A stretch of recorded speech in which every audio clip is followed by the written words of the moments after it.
की शुरुआत में हमें बताया गया है कि जब विक्टो एक छोटा बच्चा था तब एक कार के हादसे में उसने अपने डैड को खो दिया था।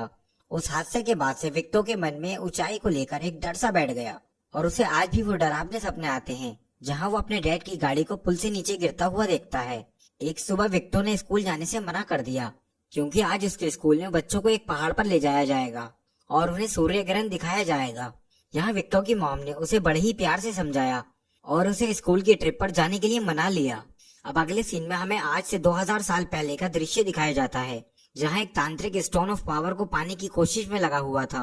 यहाँ उस तांत्रिक ने कुछ मंत्र पढ़े और तभी अचानक से वहाँ मौजूद आग ने एक ड्रैगन का आकार लिया और ये ड्रैगन बिल्कुल वैसा ही था जैसे कि विक्टो की जैकेट पर बना हुआ था। इधर जंगल में स्कूल के सभी बच्चे पहाड़ की चढ़ाई कर रहे थे ताकि वो चोटी तक पहुंचकर सूर्य ग्रहण देख सकें। अब रास्ते में इन्हें एक बड़ी सी नदी को पार करना था जिसके लिए इन्हें एक लकड़ी के पुल से होकर गुजरना होगा। अब बाकी बच्चों ने तो इस पुल को आसानी से पार कर लिया, लेकिन जब विक्टो की बारी आई तो उस बेचारे के पैर वहीं जम गए। उसने आगे बढ़ने की काफी कोशिश की लेकिन ऊंचाई का डर उसके दिमाग में घर बना चुका था। अब इससे पहले कि विक्टो पानी में गिरता उसके दोस्त टॉम ने समय रहते उसे पीछे खींच लिया। अब ये नजारा देखकर विक्टो के क्लासमेट जोर जोर से हंसने लगे और उसके डर का मजाक उड़ाने लगे, जिसके चलते विक्टो को काफी शर्म महसूस हुई और वो फौरन वहां से भाग गया। थोड़ी देर बाद टॉम विक्टो के पास पहुंचा और अपने दोस्त का हौसला बढ़ाने की पूरी कोशिश की, लेकिन इसी दौरान सूर्य ग्रहण की प्रक्रिया शुरू हो गई और अचानक से वहाँ भूकंप का जोरदार झटके आने लगे और इस भूकंप के चलते टॉम का बैलेंस बिगड़ गया।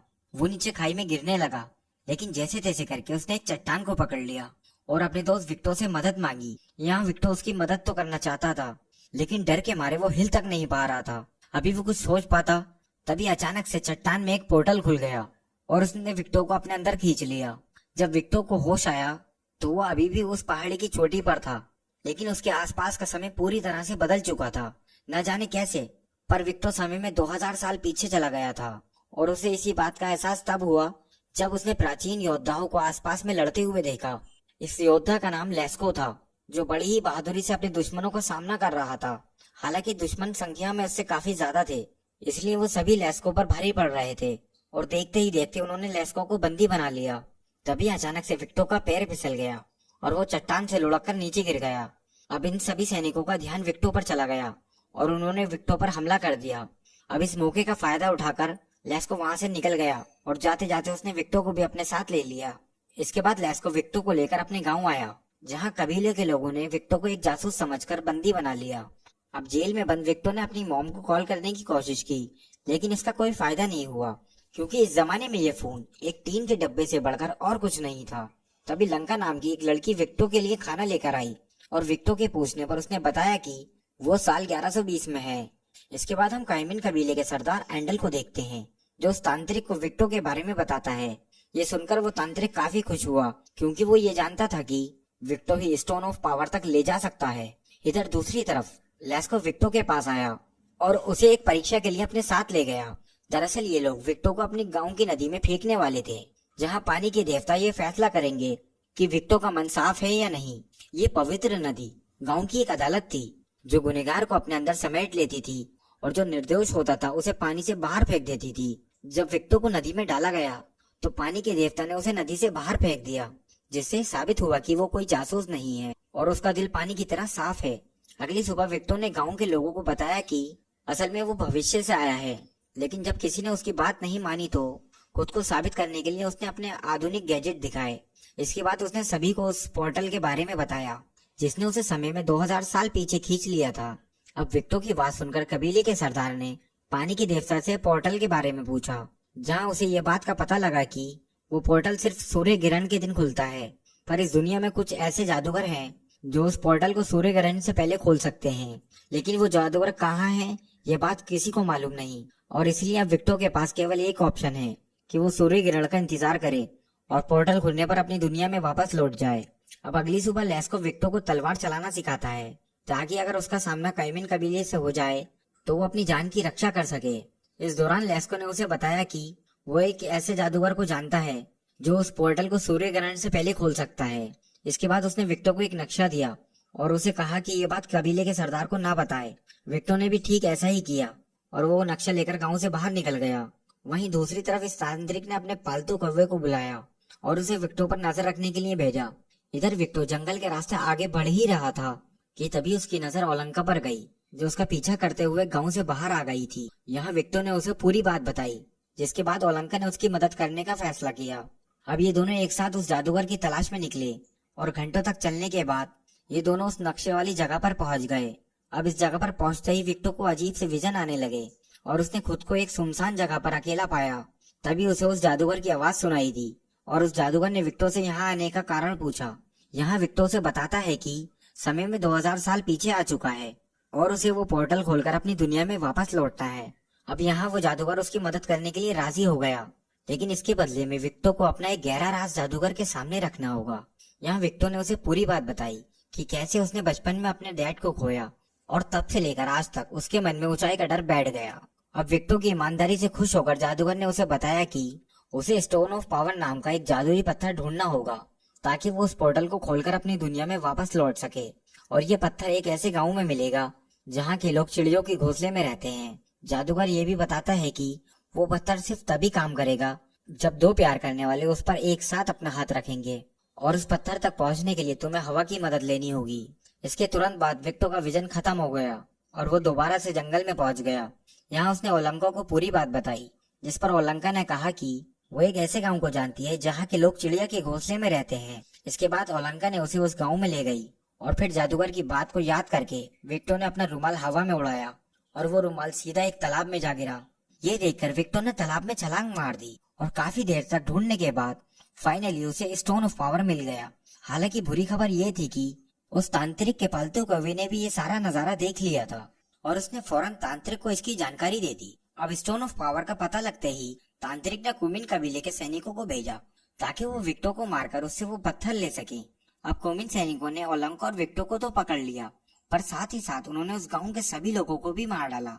लेकिन अब ये लोग ओलंका और विक्टो को अपने साथ ले जाते उससे पहले ही आइविस कबीले के लोगों ने इन पर हमला कर दिया। आइविस कबीले के लोग संख्या में थोड़ा ज्यादा थे, इसलिए उन्होंने बड़ी आसानी से कुमिन सैनिकों को हरा दिया और विक्टो और ओलंका की जान बचाई। इसके बाद ये सभी अपने गांव लौट आए, जहाँ कबीले के सरदार ने इन दोनों को गांव से बाहर जाने के लिए काफी ज्यादा डांट लगाई। वहीं दूसरी तरफ हम कुमिन कबीले के सरदार इंडाल्को को देखते हैं, जो कि उस तांत्रिक पर काफी गुस्सा कर रहा था, क्योंकि उसकी बेवकूफी के चलते इंडाल्को के बहुत से लोग मारे गए थे। अब अगले दिन विक्टो कबीले के सरदार के साथ उस चट्टान के पास पहुंचा और स्टोन ऑफ पावर को यूज करके पोर्टल को खोलने की कोशिश की। लेकिन काफी कोशिश के बाद जब ये पोर्टल नहीं खुला तो कबीले के सरदार ने कहा कि इस पोर्टल को खोलने के लिए हमें बारिश के मौसम का इंतजार करना होगा, क्योंकि स्टोन ऑफ पावर के देवता बारिश के देवता थे। अब ऐसे ही दिन गुजर गए और एक दिन आइविस कबीले के सैनिकों ने क्यूमिन कबीले के एक जासूस को पकड़ा और पूछताछ करने पर यह बात पता चली कि क्यूमिन कबीले के लोग स्टोन ऑफ पावर के बारे में जान चुके हैं।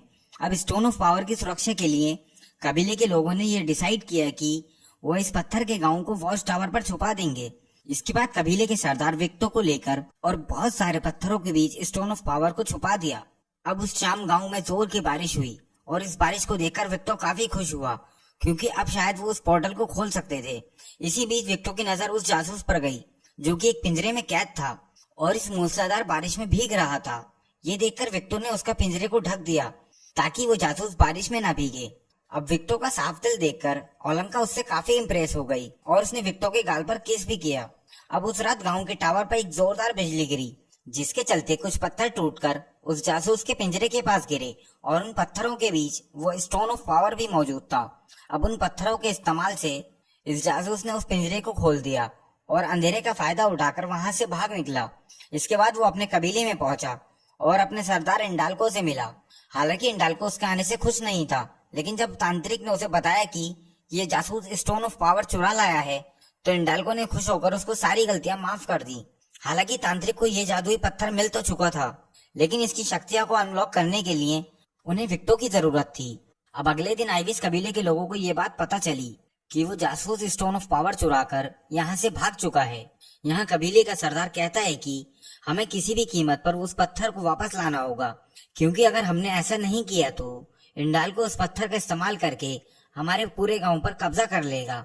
अब ये लोग इंडाल्को के कबीले पर सीधा हमला तो नहीं कर सकते थे, इसलिए कबीले के सरदार ने विक्टो के साथ मिलकर एक छोटा सा ग्लाइडर बनाया और अगले दिन क्यूमिन्स पर हमला करने का फैसला किया। अब उस शाम जब कबीले का सरदार ओलंका के साथ झरने पर पानी भर रहा था, तभी क्यूमिन सैनिकों ने उन पर हमला कर दिया और ओलंका को अगवा करके ले गए। यहाँ सरदार ने उसे बचाने की काफी कोशिश की, लेकिन इस दौरान वो बहुत ही बुरी तरह जख्मी हो गया। इसके बाद वो जैसे तैसे करके अपने गांव पहुंचा और अपने सैनिकों को पूरी बात बताई। अब उस रात तांत्रिक ने अपने पालतू कौवे के जरिए विक्टो को संदेश भेजकर अपने पास बुलाया। अब विक्टो के पास कोई और चारा नहीं था और ओलंका की जान बचाने के लिए वो उस तांत्रिक के पास जाने के लिए राजी हो गया। इसके बाद वो क्यूमिन्स के कबीले में पहुंचा, जहां तांत्रिक ने उसे स्टोन ऑफ पावर को अनलॉक करने को कहा, लेकिन काफी कोशिश के बाद भी विक्टो उस पत्थर की शक्तियों को अनलॉक नहीं कर पा रहा था। तभी उसे उस जादूगर की बात याद आई, जिसने उसे बताया था कि पत्थर की शक्तियां तभी काम करेंगी जब दो प्यार करने वाले एक साथ उसे छुएंगे। इसके बाद उसने फौरन ओलंको को अपने पास बुलाया और जैसे ही उन्होंने पत्थर पर अपना हाथ रखा, ये पत्थर तेज रोशनी के साथ चमकने लगा। अब काम खत्म होते ही इंडाल्को ने जासूस को हुक्म दिया कि वो ओलंका और विक्टो को मार दे, और इतना कहकर वो वहां से चला गया। हालांकि ये जासूस इन दोनों को मारना नहीं चाहता था, क्योंकि उसे आज भी वो दिन याद है जब विक्टो ने उसे भीगने से बचाया था। इसलिए उसने इन दोनों को एक घोड़ा दिया और फटाफट वहां से भाग जाने को बोला। अब जब इंडाल्को को ये बात पता लगी तो उसने इस जासूस को मौत के घाट उतार दिया। अगली सुबह ये दोनों अपने गांव पहुंचे, जहां विक्टो ने सभी को बताया कि इंडाल्को ने उस पत्थर की शक्तियों को अनलॉक कर लिया है और वो बहुत जल्द हम पर हमला करने वाला है। अब ये जानकारी मिलते ही आइविस कबीले के सैनिक जंग के लिए तैयार हो गए और क्यूमिन्स का इंतजार करने लगे। हालांकि वो इस बात से अनजान थे कि इस बार उनका सामना एक बड़े से मॉन्स्टर से होने वाला है, जिसे उस तांत्रिक ने स्टोन ऑफ पावर की मदद से जिंदा किया है। अब जब आइविस के लोगों ने उस मॉन्स्टर को देखा तो उनके पैरों तले जमीन खिसक गई। ये मॉन्स्टर हद से ज्यादा बड़ा था और वो तांत्रिक इसे एक छड़ी की मदद से कंट्रोल कर रहा था।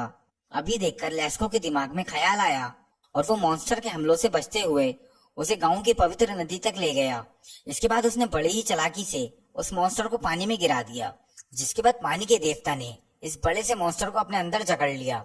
तभी अचानक से वहां सूर्य ग्रहण का समय हो गया और ये देखकर विक्टो फौरन पोर्टल की तरफ भागा। इधर क्यूमिन आर्मी ने पूरी ताकत से आइविस लोगों पर हमला कर दिया, लेकिन गांव के लोगों ने एक साथ मिलकर क्यूमिन आर्मी को हरा दिया। अब अपनी हार को सामने देखकर इंडाल्को ने वापस लौटने का फैसला किया, पर तभी न जाने कैसे तांत्रिक ने उस मॉन्स्टर को नदी से बाहर निकाल लिया। अब मॉन्स्टर को जिंदा देखकर विक्टो ने वहीं रुककर गांव के लोगों की मदद करने का फैसला किया। इसके बाद वो उस टावर के ऊपर गया और अपने बनाए ग्लाइडर की मदद से एक उड़ान भरी। वो उड़ता हुआ उस चट्टान तक पहुंचा जहां से वो तांत्रिक उस मॉन्स्टर को कंट्रोल कर रहा था। यहाँ उसने तांत्रिक को चट्टान से नीचे धकेल दिया और स्टोन ऑफ पावर को अपने हाथ में ले लिया। लेकिन तभी वहां इंडाल्को आ गया, लेकिन उसे वो पत्थर न देकर विक्टो ने उसे गांव की नदी में फेंक दिया और ऐसा करते ही वो मॉन्स्टर तबाह हो गया। अब गुस्से में आकर इंडाल्को ने विक्टो को मारने की कोशिश की, लेकिन लास्ट मोमेंट पर लेस्को वहां पहुंचा और इंडाल्को को मारकर उसने विक्टो की जान बचाई। अब विक्टो ने गांव के लोगों को तो बचा लिया था, लेकिन अगर उसे अपनी दुनिया में वापस लौटना है तो सूर्य ग्रहण खत्म होने से पहले उसे उस पोर्टल तक पहुंचना होगा। वो समय रहते उस पोर्टल तक पहुंचा और जाने से पहले उसने ओलंका को गुड बाय बोला। इसके बाद जब वो उस पोर्टल में घुसा तो वो सीधा उस टाइम में पहुंचा जब उसका दोस्त पहाड़ की चोटी से लटक रहा था। अब क्योंकि विक्टो अपने डर पर काबू कर चुका था, इसलिए उसने बड़ी आसानी से अपने दोस्त को ऊपर खींच लिया और इसी के साथ ये शानदार मूवी यहाँ पर एंड हो गई।